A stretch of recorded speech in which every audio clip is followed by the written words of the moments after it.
Hey everybody, how's it going? I did get some questions on Corn Cob Nation about my finishing process and how do I get it to finish like that. So I figured I would shoot a video to actually show you how did I do it. Um, the best way I could do is to get out old trusty Rusty. It's the only thing I could. He's small enough I could bring him outside and throw him on the step here and kind of show you. So the video might run a little long. And basically, we're not working with any dyed cobs. I'm going to take a standard Washington, and they're kind of rough. Oh, texture really kind of shows up on there. They're usually kind of rough, and I'm going to show you the process of how I go about getting them to get almost like a mirror, real high gloss finish on it. Oddly enough, I did a video similar to this, using a little bit different, explaining a different technique in which I used a sanding drum and use that to hold the cob. But for this one, I'm going to show you a different way to hold on to it if you don't have a sanding drum. I'm not saying this is the best idea. This just seems to work for me. And oddly enough, that last video I did, I think it was titled How to Get a High Gloss Finish on Your Cob. It's actually my first thumbs down video I ever got. It took well, a year and a half and I got a thumb down video. But anyway, so I got the different sheets of sandpaper here. So I'm gonna start around 220, 400s, 600, and then I got these little pads from Walgreens. They're for doing nails, and I'm using. They got numbers on them, but one says smooth, one says shine. They're for actually sticking onto like a little foam block for doing your nails. I used a lot of them when I was doing pipe restorations for stem work, but I've since went over to the micro mesh pads. So I had a couple of these laying around, and we'll use these on the two final steps. So you with me so far? All right, grab your cobs, we're going modding. So basically I took that fancy tool showed in my last video, and this is just a cut out 3/4 inch stem I was going to use, but I kind of messed up on it. But I'm going to stick it in here like that. Now it might take a little doing. It centers okay. Like I said, the sanding drum method does work a little better than this to hold this in place, but this will work fairly decently to put it in the drill press and spin it around and then sand it. So I will put it in old trusty Rusty here. He's pretty old. But I have it set up on the one of the higher speeds, which is around 2100, something like that. You might want to go slower. The only thing I will caution you with is when you're sanding, the sandpaper will get hot. Basically what you're going to see me do is I'll spin this, and I like to, this is spinning like this, I like to take the sandpaper and kind of put it around, make sure in case this is off, I'm not just, if I'm doing it just like this, I'm going to keep hitting that one spot, but if you kind of cup it, you'll get all of the cob. So that is how that works. So since it is old, I might have to give it a good jump start to get her going, but so we'll chop this up. Hopefully the dogs don't bark a whole lot. You can kind of test it to see if it's too wonky, but I think this will work. So I'll go through the process. Like I said, the video might run a little long, and I apologize, but this way you guys can see it, okay? So so here we go.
it's actually really smooth. One thing I will have to caution you guys with, if you're getting around to the smaller sizes like this, be mindful of this hole, the hole right here going around. So you almost want to, like, I don't know how to explain it, like that, so that you're not like this, so that hole doesn't grab your finger. But it is actually really smooth right now.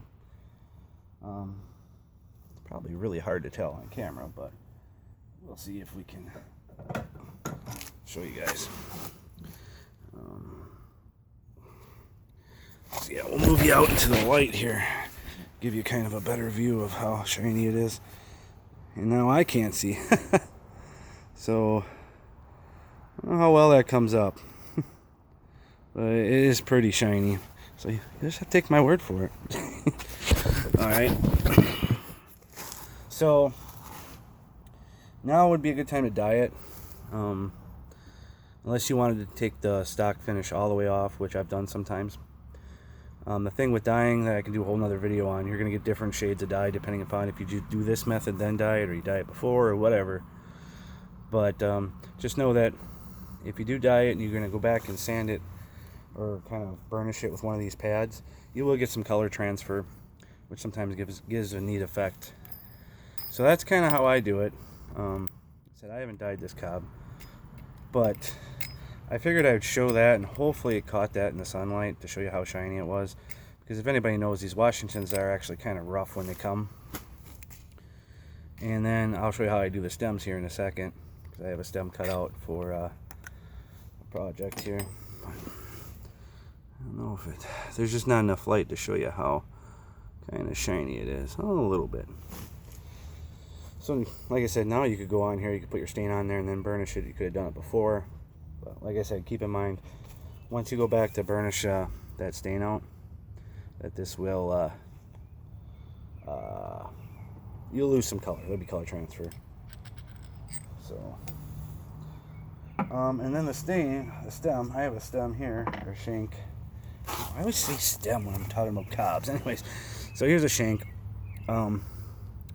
Has the color applied to it, and then usually I'll sand it really smooth. Then I'll apply the leather dye, and after that dries, I'll usually just take one of these. Wife or girlfriend around, you'll see it's just a little nail file. And before I put one layer of finish on it, I'll actually go around and smooth everything down, just in case any grain raised during the dyeing process.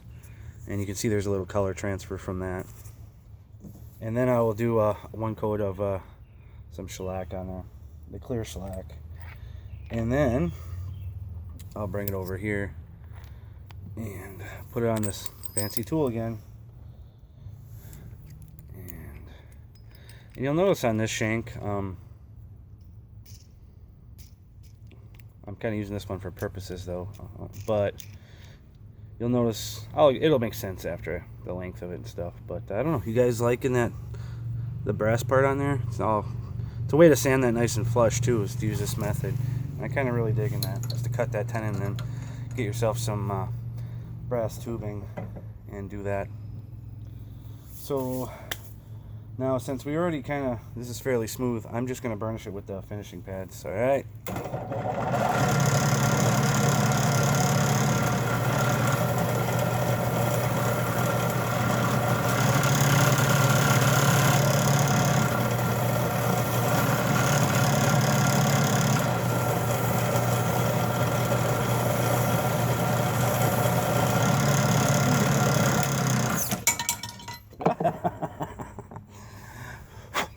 Alright, and that really glossed it up. Now if you guys do a lot of pipe restorations like I do as well, you'll have some Canuba wax laying around. But if you don't, now I think a lot of this can be done with a regular drill too, just you won't be able to use two hands unless you clamp it. Now, if you don't have any Canuba wax, because we don't do restorations, you just do mods. This is seems to work pretty good too. It's Mother's California Gold Brazilian Canuba cleaner and wax. So, and I'll show you how to apply that. If you don't want to go out and get some Canuba wax, or like you said, you don't do a lot of cob mods, so you wouldn't have it around, this would be the last step, and this really shines stuff up. If you, like I said, if you don't have the wax, it's kind of like buffing, but kind of in reverse, I guess. Because normally I'd be buffing if I had was doing this. But get some on a cloth, like an old T-shirt works great. It's a soft cotton T-shirt, and we're gonna put this back in. Make sure everything's good to go.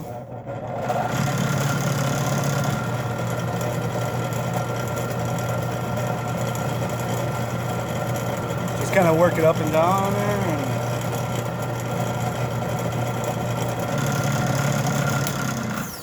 And you might get a little dirt and some transfer on there too. But it shows up. It is like glass. Now, what I'm going to do is I'm going to show you how it works on a cob too. So, like I said, just bear with me. This is the only way I could show you guys the process, really, because I don't have no way to set it up really well in the shop or have good light. So we get this off the fancy tool, and we'll find our fancy adapter for our tool. And this is just that plug from that 3/4 inch hole saw. It's actually all it is. So that's why I'm not afraid to use it. If you tried to drill a hole in the center of a dowel, you're probably gonna have that thing going kittywampus all over the place. But since it is kind of centered in this plug, that's why I ain't getting a lot of crazy wobble everywhere. So we're gonna put that back on, and I'll run the wax over this too, so you guys can see what that looks like. If it'll show up, but there's no color on here, so I don't know how well that will show up. And sometimes you have to kind of spin it just to see if it's going to be real wobbly. So here we go.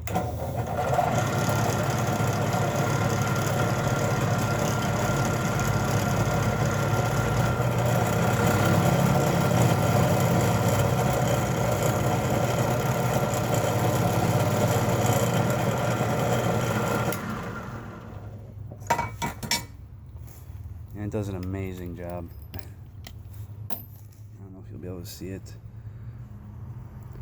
Just how that wax really, really helps. If you're wondering why the shank isn't longer, it's because my mods actually drill it out, put the plug in, then use the chamber bit, and make the bottom like a traditional pipe. There's videos explaining that too. So that would just be glued in like that. Like I said, this shank ain't for this cob, but be glued in like that. And I'll try to get where I can show you a little bit. I can grab some sunlight, and I can't really see what I'm doing. Oh. So I don't know if you guys can see the shine on it or not, but so that's how I do it.